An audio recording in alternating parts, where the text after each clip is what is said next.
I'm Harry, Harry Potter. The book caught me immediately. I mean, Jo Rowling writes with such a imagination. You know, she has such a vivid imagination and such a wonderful sense of humor, and you know, it's a mythic book. And Harry himself is, in so many ways, and every person and every man. He comes from a dysfunctional family where his parents are dead. He's not a great student. I think many of us can relate to that. And yet he's capable of great things. You must be the youngest Quidditch player in a century, according to McGonagall. I remember hearing a story when I was being interviewed for the directing job of the first Harry Potter film. People were talking about combining 2 of the books together, or 3 of the books, just to pick out, because it would be easy as a director, I have to admit, pick out your favorite action sequences, you put them in one film, and you've got a great Harry Potter movie, but then you've destroyed the whole series. When I first met Jo, I made a promise to her that we would be faithful to the book.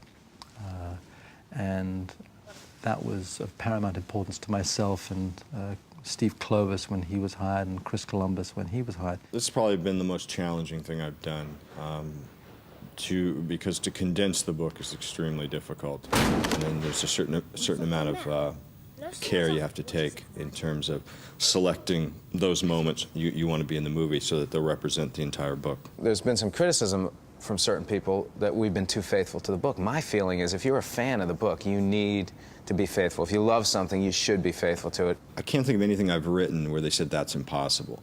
I think what everyone has done is taken on the challenge of being faithful to the book. Jo Rowling's probably been my greatest asset during the 2 years I've been working on this, because she's been, you know, incredibly available, very generous with her time. She has such a depth of knowledge, a knowledge that goes far beyond what's in the books.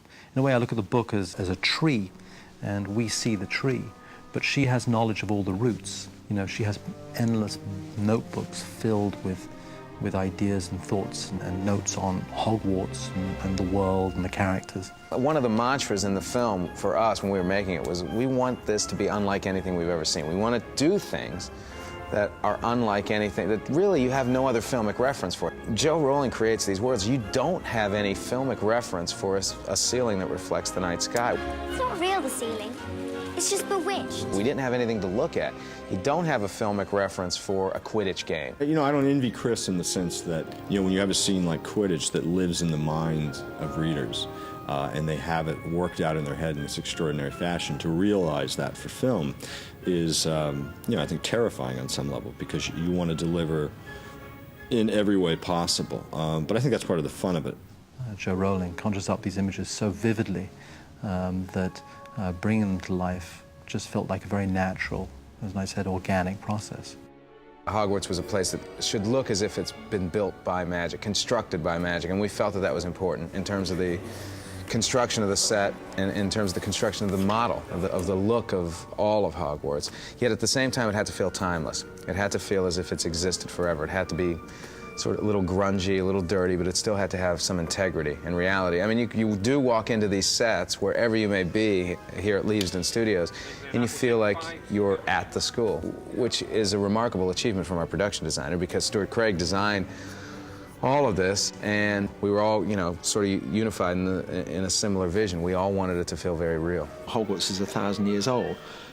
So that process and that knowledge leads you to finding and realizing that the only architecture that exists from them is the great cathedrals. And so that was the starting point. That was the trigger. That was the key that unlocked the whole thing. What we were aware of is building a world that was real, a world that would last, or that would seem that would have been there forever and that would last forever. The chief material used in the set construction on this film is plaster. Does anybody feel like we shouldn't be here?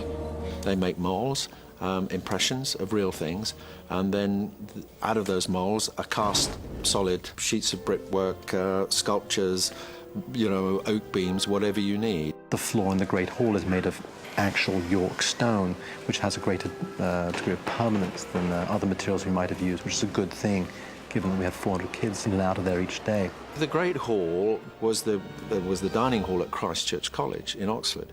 We took the idea and the physical dimensions of that hall at Christ Church, and I think we improved on it, at least as far as the specifics of this movie are concerned.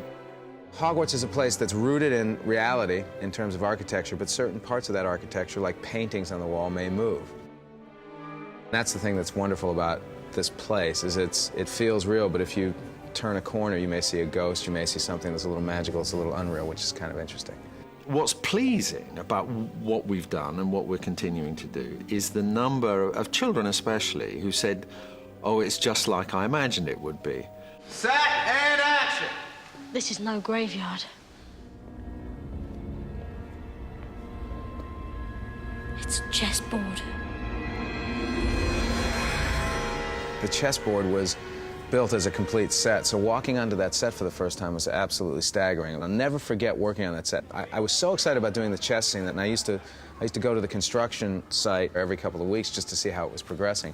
When I got there on the day when the pieces actually arrived and the set actually started to take shape, I was just amazed by the scope of it.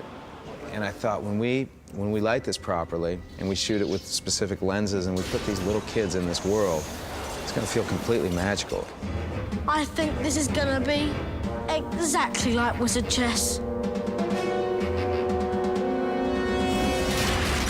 The visual effects for me was a great challenge because I'd never worked with visual effects before. I always shied away from visual effects because I just felt that I'd get bored with them or I wouldn't be interested in them. Now that visual effects have reached a point that I've become obsessed with them. On action, come up immediately. Because if you get an idea that morning where you say, I'd love a ghost to pass through the table here, it doesn't take weeks of planning. You can actually do it.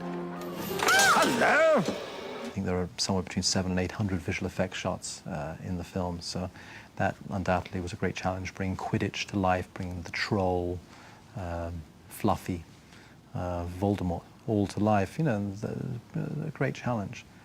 But somehow it didn't feel it didn't feel impossible.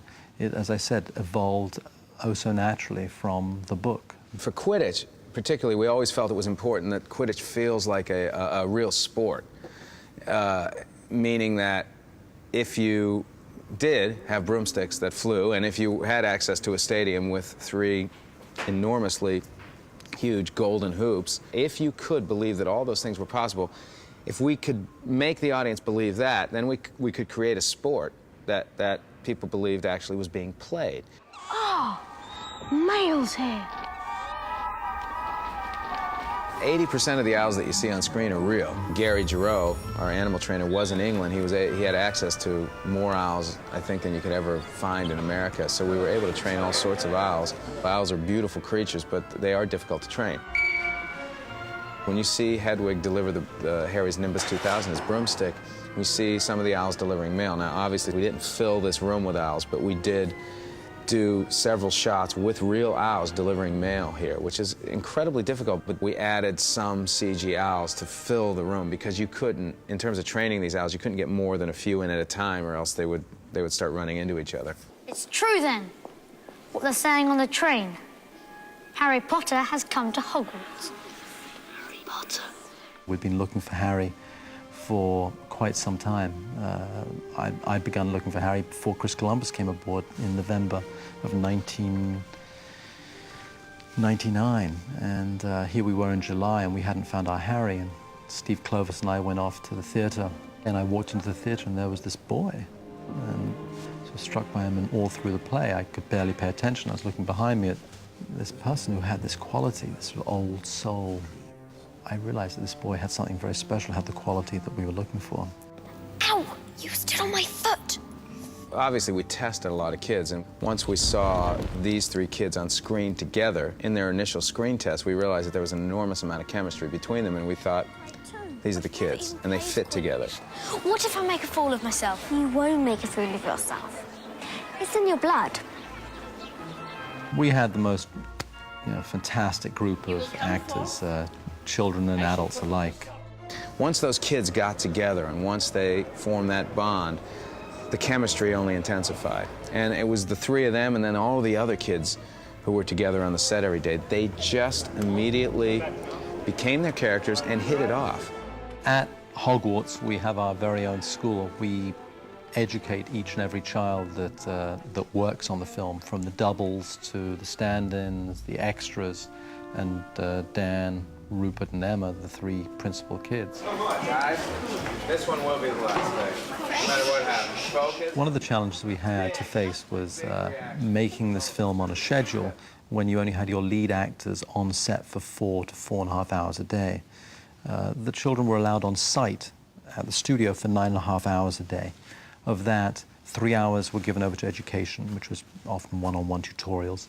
An hour for lunch, 15-minute breaks every hour. And that meant that we essentially had the kids for 4.5 hours a day, which is tough. But we had brilliant kids, and they did really well. They had a great time doing it. They seemed to laugh an awful lot. One of the challenges we faced was trying to stop them smiling in the middle of takes. They had such a good time.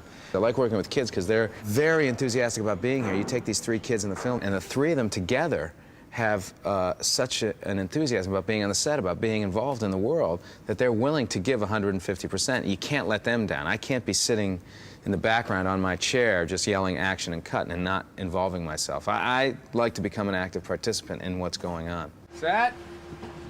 And action. I think it all stemmed from Chris, really, Chris Columbus, who has 4 children of his own and creates the most wonderful atmosphere on set. It really feels like one big family. The key for me is to bring out the enthusiasm I have for these characters and these books myself, to bring that particular enthusiasm out in the actors. Hello, sir. And in doing that, you have to feel a certain love for actors. I personally love working with actors. That was the first thing that brought me into filmmaking. I wanted to work with actors. We were just a bit too eager that time. You had tremendous energy. I didn't even get to Yeah, I was terrified. The adults were fantastic. They exhibited great patience, great support, and obviously great talent. There was a lot of playing around. And I think it was Dan and Rupert. They reprogrammed Robbie Coltrane's mobile telephone into Turkish, which caused a little bit of a dismay on Robbie's part. One of the most exciting things about these films would be to see the same cast throughout the 7 films and to see them grow throughout their years at Hogwarts. That may be a pipe dream, that may not be possible, but it would be, from a cinematic point of view, very exciting. You would actually see Harry Potter grow from an 11-year-old to a 17-year-old. Excellent work, guys. Good work. Right. We're gonna do it one more time. Perfect, but we gotta go again. Inevitably, when you make a film, there are things you'd like to do over and work, and when you see a film, you go, oh, I wish I could have done that again. And one of the things that advantages you have when you make a second film in the same world is you get to work on some of those things. Well, we learned so much. First, in the process of making the film, we learned so much about different elements of the book, the characters, Quidditch, that we take what we've learned from the first film, apply it to the second film, take the things we didn't like from the first film and change it. Quidditch is pretty close to how I dreamed it. What we've got in the second film is we've honed it a little bit. It'll be, I think the movement will be a little faster.